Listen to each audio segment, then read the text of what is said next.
It's night time और आप US shift के लिए इंटरव्यू प्रिपेयर कर रहे हो। आपका रेज्यूमे आपके सामने खुला हुआ है, पर अंदर से एक डर लगा हुआ है। मेरी इंग्लिश फ्लुएंट नहीं है, क्या मैं फेल हो जाऊंगा या हो जाऊंगी?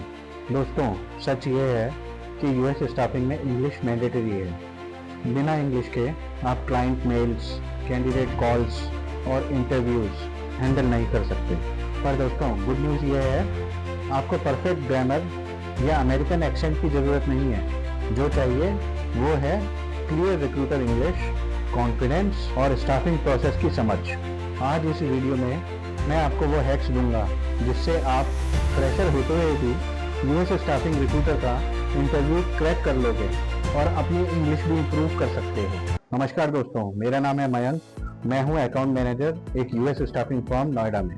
अगर आप मेरे चैनल पर फर्स्ट टाइम आए हो तो मेरे चैनल को सब्सक्राइब कर लो, इंडियन फार्मा रिक्रूटर। यहाँ हम ऐसे ही यूजफुल वीडियोस लाते रहते हैं। एक fresher aspiring US staffing recruiter Rohit Noida से इंटरव्यू देने गया। रिक्रूटर बेसिक्स उसको आते थे, like as an sourcing, resume screening, ये सब टर्म्स उसको पता थे, लेकिन उसकी इंग्लिश थोड़ी वीक थी और वो अंडर कॉन्फिडेंट महसूस करता था इसी वजह से। और अपने आप को एक्सप्लेन करते वक्त इंटरव्यू में वो फेल हो गया। दूसरी तरफ अंजलि, जिसकी इंग्लिश परफेक्ट नहीं थी, पर उसने अपनी रिक्रूटर वोकैबुलरी प्रैक्टिस की थी और कॉन्फिडेंटली सिंपल सेंटेंसेस में जवाब दिए इंटरव्यूअर्स को। तो नतीजा क्या हुआ? वो सिलेक्ट हो गई। जो मैं बात आपको समझाना चाहता हूँ दोस्तों, वो बिल्कुल क्लियर है। यूएस स्टाफिंग में इंग्लिश एक गेट पास है। सबसे पहला point, US native candidate calls handle करने के लिए, क्लाइंट और एमएसपी मेल्स समझने के लिए, उनसे डे टू डे इंटरेक्शन करने के लिए, डेली टीम रिपोर्ट एक्सप्लेन करने के लिए। लेकिन दोस्तों याद रखिए, हैवी ग्रामर या हैवी यूएस एक्सेंट नहीं चाहिए। सिंपल, क्लियर, प्रोफेशनल इंग्लिश ही काफ़ी है। कुछ रिक्रूटमेंट वोकैबुलरी टर्म्स आप प्रैक्टिस कीजिए, like as an VMS, bill rate, markup, compliance, submission, hot list, ये सभी डेली इन्हें अपने सेंटेंस फॉर्मेशन में यूज कीजिए। US call script, US recruiter call script practice कीजिए।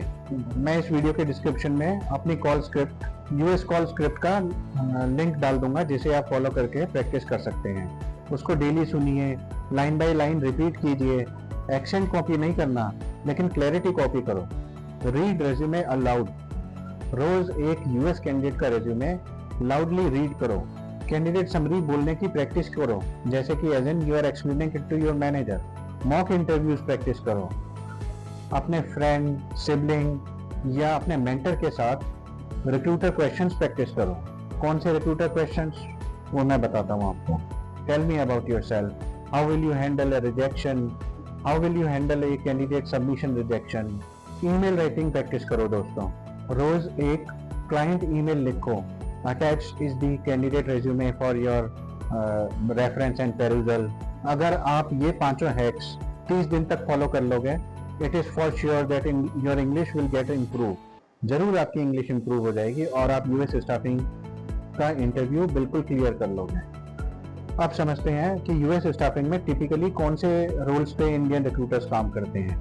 वो काम करते हैं like as an registered nurse, scientist, chemist, green house technician, horticulture technician, veterinary technician, veterinary doctor, drug safety associate, pharmacovigilance associate, drug safety associate, ये सभी। आपको candidate से call पर बोलना होगा, hi John, I am calling regarding a registered nurse position from XYZ staffing company with our client Fortune 500। Do you have a minute to talk और discuss? Is it a right time? तो देखा दोस्तों, simple English, no fancy accent, sound confident over call. MSP और client की expectation भी clear होती हैं। Submit qualified resume on time, complete the submission documents और कम्युनिकेशन सिंपल रखो, प्रोफेशनल रहो। That's it.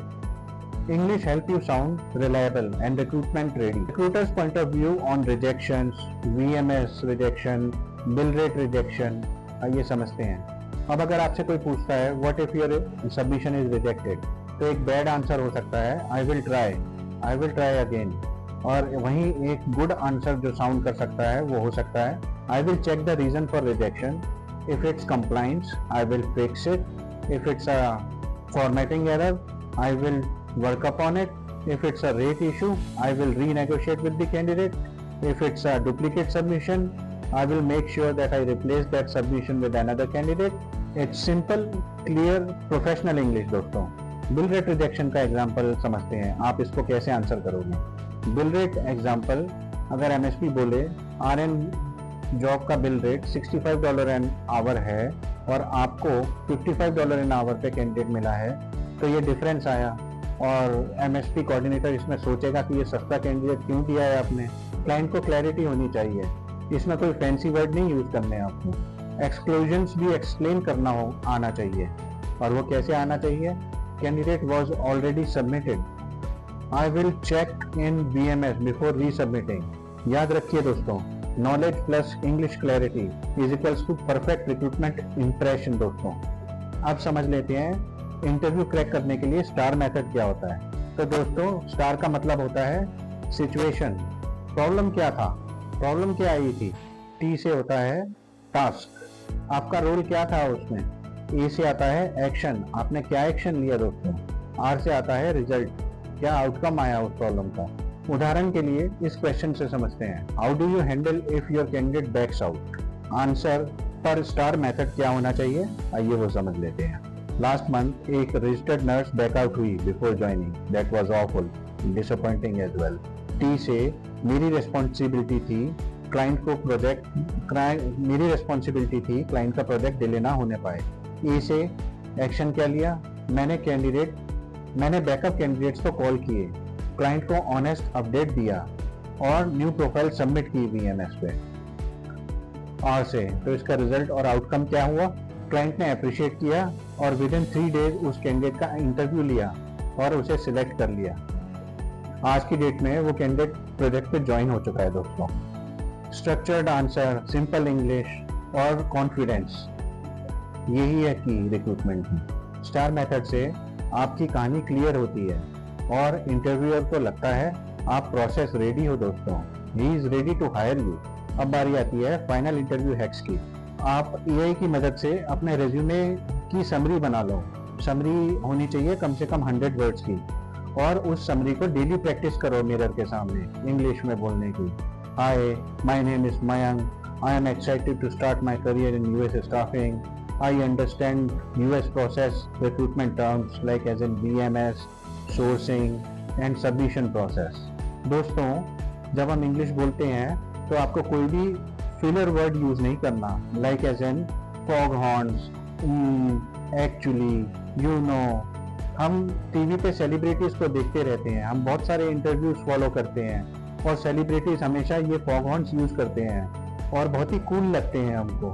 तो हम सोचते हैं कि ये फॉग हॉर्न्स हम भी अपनी फ्लुएंसी में लाएंगे तो हम भी कूल लगेंगे, बट ऐसा नहीं है दोस्तों, ये बहुत ही अनप्रोफेशनल साउंड करता है। तो फॉग हॉर्न्स अवॉइड कीजिए। अगर आपके बीच में पॉज आ गया है तो आप उसे थिंकिंग में यूज कीजिए, to think to form next sentence, बजाय आप कोई फिलर्स यूज करें, बहुत ही अनप्रोफेशनल साउंड करता है वो, और ये एक इंटरव्यू रिजेक्शन का कारण भी हो सकता है। दोस्तों लॉन्ग कॉम्प्लेक्स सेंटेंसेस फॉर्म करने की बजाय सिंपल इंग्लिश सेंटेंस का यूज करो और प्रोफेशनल रहो। अपनी बॉडी लैंग्वेज को भी माइंड में रखो, neither you should be leaning backward और या फिर leaning forward. Keep your posture straight and with confidence. Eye contact maintain करो इंटरव्यूअर के साथ, स्ट्रेट पोस्चर रहना चाहिए अपना। रोज एक रिक्रूटर जेडी लाउडली पढ़ो। याद रखो दोस्तों, इंग्लिश मैंडेटरी है लेकिन आप फास्ट इंप्रूव कर सकते हो। रिक्रूटर कॉन्टेक्स्ट में प्रैक्टिस करो, आप जरूर गेट थ्रू हो जाओगे। तो दोस्तों अगर आपको ये मेरा वीडियो पसंद आया, एक लाइक तो जरूर करें, मेरे चैनल को सब्सक्राइब कर लें, इंडियन फार्मा रिक्रूटर, जहां मैं आपके लिए ऐसे ही यूजफुल वीडियोस लाता रहता हूं। तो मिलते हैं अगले हफ्ते फिर ऐसे ही किसी यूजफुल वीडियो के साथ। तब तक के लिए जय हिंद दोस्तों।